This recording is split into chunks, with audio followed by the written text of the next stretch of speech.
as well.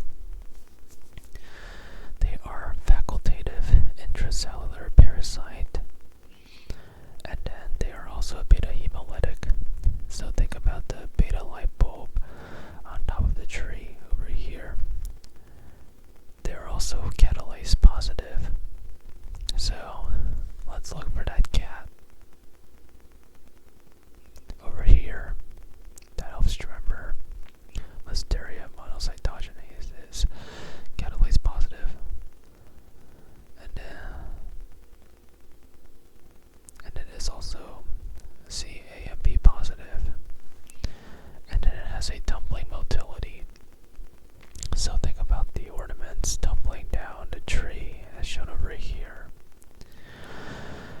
And then they also have actin jet motility that allows them to travel cell to cell.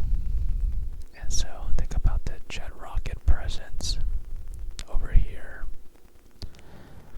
And then the bacteria is notorious for growing in cold environment. So you can remember this by thinking about how it's an icy cold winter night in this picture, as implied by what we see outside this window. So again, in a small gram-positive rod, facultative intracellular parasite, beta hemolytic, catalase positive, CAMP positive, and then tumbling motility, and this actin jet motility allows them to travel cell to cell, and most importantly, it grows in a cold.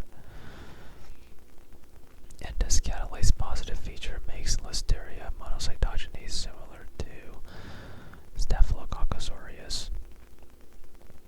Anyways, the main reservoirs include the following. They are widespread. They can be found in the animal's gastrointestinal and genital tracts, even unpasteurized milk products, so make sure your milk products are pasteurized. They can also be found in plants and soil. And for cold grilled, they can be found in soft cheeses, deli meats, cabbages, like coleslaw, hot dogs, and ice cream. You can remember these by thinking about the milk and cheese set out for Santa. So here's a milk, and here's a cheese. And ultimately, you have to be careful with what you eat. If you're unlucky, one of these food products can have the Listeria, and you can experience some major complications. So for transmission, it is obviously foodborne, but it can also be transmitted vertically or across the placenta. So the way to remember this is to think about the pregnant woman in the scene over here. And then for pathogenesis, we have this thing called a Listeria lysin O, which is a beta hemolysin. And this is responsible for the bacteria's beta hemolytic property.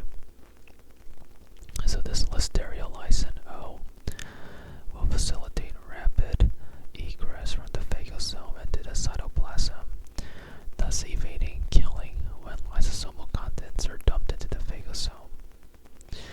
Then the jets that make this bacteria somewhat unique, these jets